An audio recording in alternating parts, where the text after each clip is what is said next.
What's up, everybody? I'm David Hain. Welcome to episode 77 of the A to D from Addict to Disciple podcast. If you enjoy these podcasts, please share the link with your friends. If you'd like to support our work with people caught in the snare of addiction, homelessness, or incarceration around the world, please click on the support link in this episode's description. Your donation of any amount could change a life. When we come back, we'll get into this episode entitled, Chase Recovery Like You Chased Your Next High.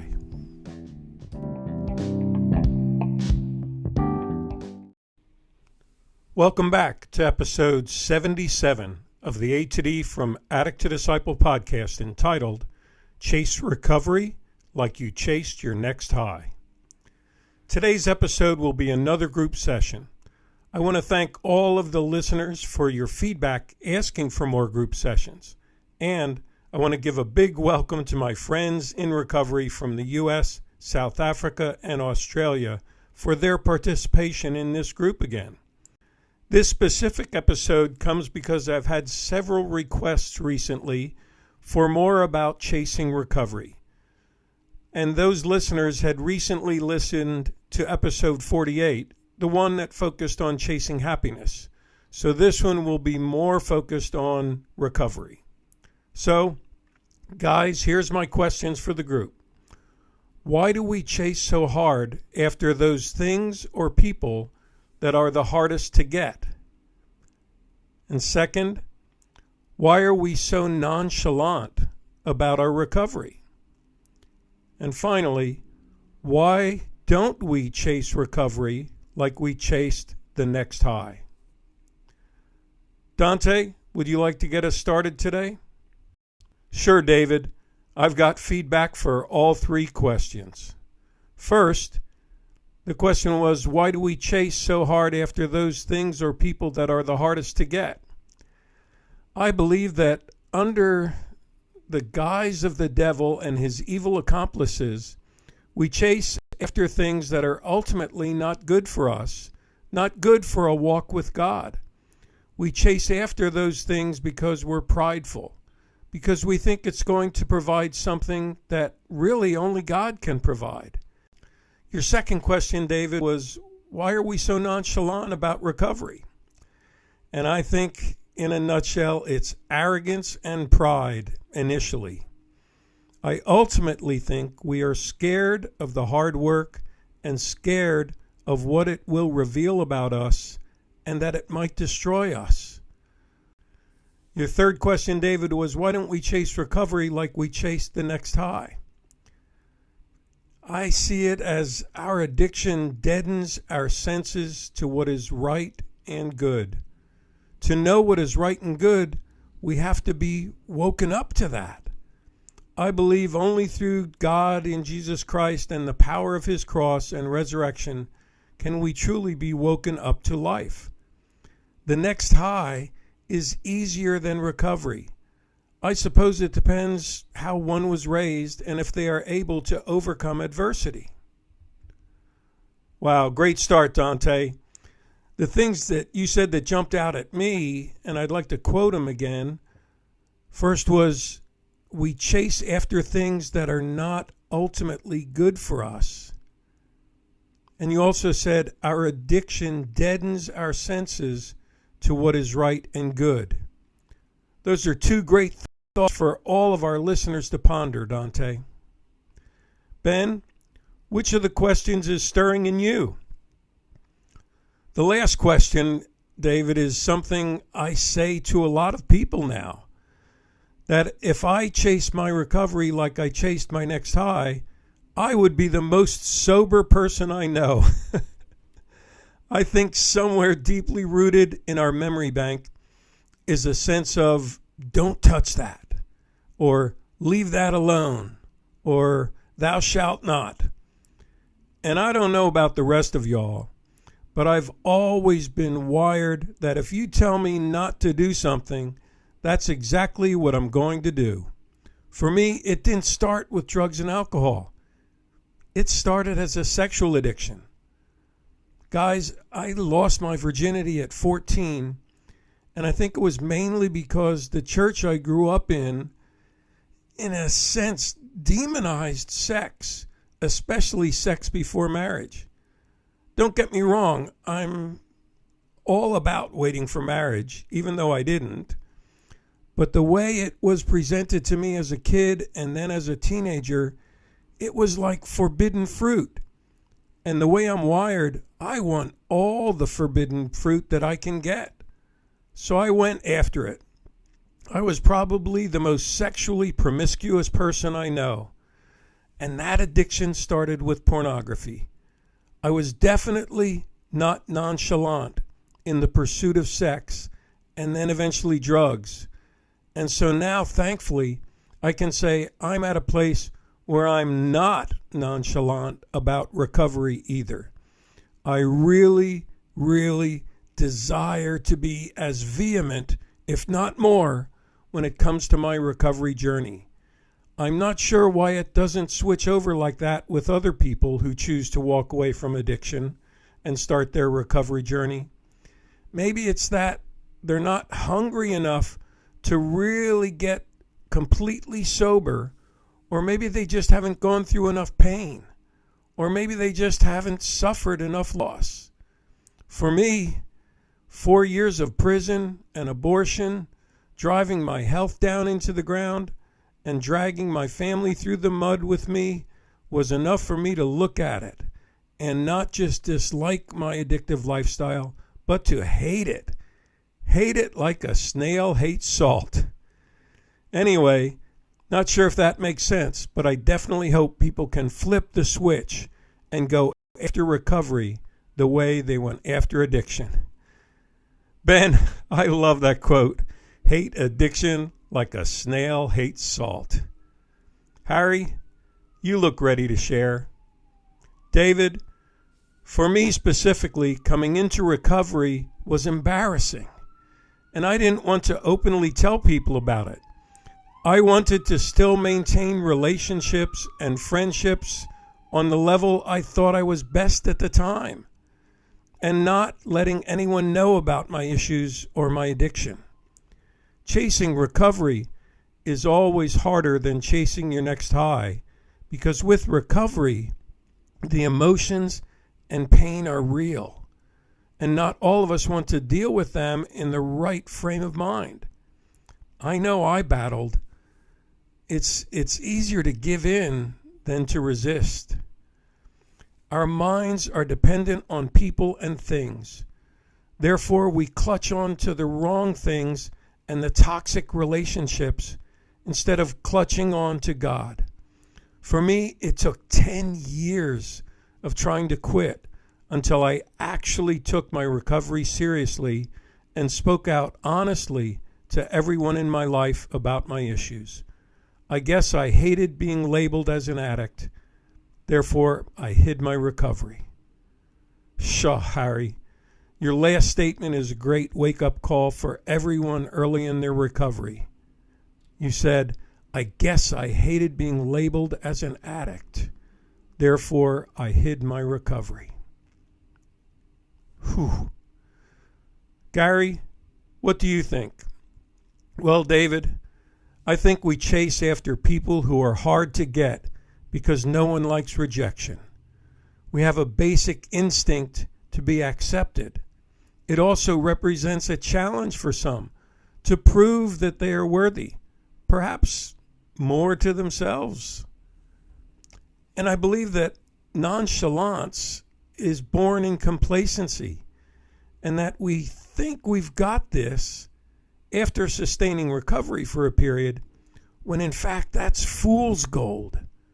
Becoming complacent is a sure way to relapse, and the real danger of relapse is that it tends to increase dependence on our drug of choice and leading to increased use of that. Because recovery entails revealing yourself not only to others but yourself, recovery is also hard work, unwavering commitment, and perseverance. Recovery also has long-term gains, whereas using has immediate gain, albeit brief. For me, all of the above boils down to hunger. Just how much do we want recovery? Question that, as it is the sheer thing and our sheer determination and will that gets you over the line and importantly keeps you there, especially through trying times. Wow, Gary, I liked your description of complacency as being fool's gold. And also what a challenging question when you said, for me, it all boils down to hunger. Just how much do we want recovery? Charlie, I'd love to hear your thoughts. First off, David, I'm not nonchalant about my recovery. Since the early days, once I learned there was such a thing as recovery, my heart was on fire for it. I knew I needed it, and I wanted to be a part of it. Most of the time, I was excited for togetherness, enthusiastic to change, and open to let everyone know I was in recovery. With some time now, it's hard to find the correct balance between helping me, helping others, or being there for family. I feel that I chase recovery as much as the next high because I'm still addicted. Now I'm addicted to Jesus. For me, it's the self-care piece that I let slip away. I care more about others than myself, and I can help people with their recovery. But I haven't a clue what's going on in my own recovery at the moment. Chasing after people is natural for me, and I see each one the same. This comes from God, I guess. Of course, relationships and bonds are formed, and when those people are hurting or they slip up, it becomes personal to me. The heart of the matter becomes a matter of the heart. It's love. Because of recovery, I have found love. God is love, and I don't know if this makes any sense to anyone else, but for me, I love people, and I love recovery because it gave me a new life filled with the promises of God. Those who have found that won't chase others equally. They will be more about the challenge and looking good to save the one no one else can. That they will not chase recovery like the next high because the world is still their master in some way. They have not fully surrendered and exalted the Lord our God and are not walking hand in hand with him. I'm not trying to sound spiritually arrogant here, guys. See, to me, it's about daily surrender. There are days when my spiritual condition is off also, and I don't make an attempt to make conscious contact with God. However, more often than not, since I've been in recovery, I have believed God has the power to heal, and I have faith in him. He is renewing my mind and changing my heart. I can't. He can, and I'm going to let him. Well, guys, I'm not sure if it's because of last week's episode or not, but quotes are jumping out at me as you guys are sharing. Charlie, the two that you just said that I want to share here are, the heart of the matter becomes a matter of the heart. It's love. Because of recovery, I have found love. That's deep. And your other one, when you were talking about others who haven't found that, you said they will not chase recovery like the next high because the world is still their master in some way. Deep stuff. Eddie, would you like to close out today's group? Sure, David. I believe as humans, we struggle with FOMO, or let's call it FOMO, fear of missing out. So whether it's a person, event, or an item, we have a fear of not being able to be a part of that.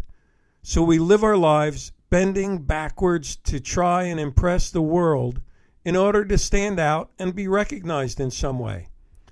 A lot of that wanting to belong comes from not being exposed to much of it while growing up, leading to a craving of sorts to attain whatever friendships or items that we can lock onto to make us feel loved or valued. Recovery, on the other hand, is a tough outcome, mostly cheered on or encouraged only by the addicted themselves. It's a long, mostly dark road experienced by yourself with not much encouragement or cheering on from the sidelines. The general consensus is, well, you put yourself in that position, so it's expected that you get yourself out. During your time of recovery, temptation is at its peak. The devil finds ways to distract your attempts. It's easier to just give in than to go through all the dark and deep thoughts you have during your lows. Nothing is worse than all the memories of the hurt you've caused yourself and others, and you find comfort in just giving up, and rather going back to comforting yourself in addiction because you feel it's just too far gone to try and recover yourself, recover your relationships and losses that you've created along the way. You see, without the right support, chasing that first high is easier than walking that very tight rope of recovery on your own. Recovery, or the road to recovery, is not given the recognition it deserves.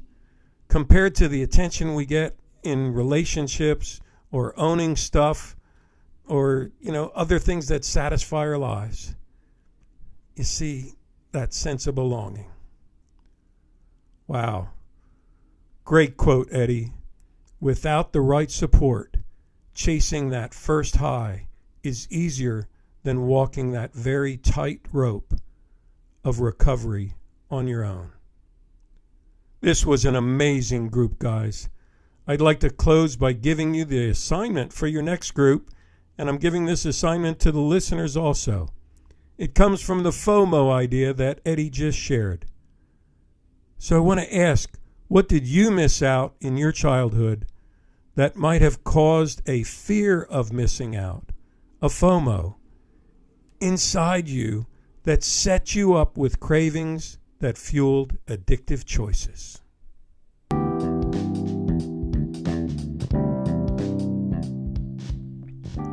Thanks for listening to this episode of the A to D from Addict to Disciple podcast.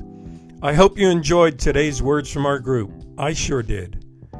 And if you are looking for a group like this, please message me on the link in this podcast or get a hold of me by email at davidfromatoD@gmail.com or go to my website www.fromatod.org and click on the contact page.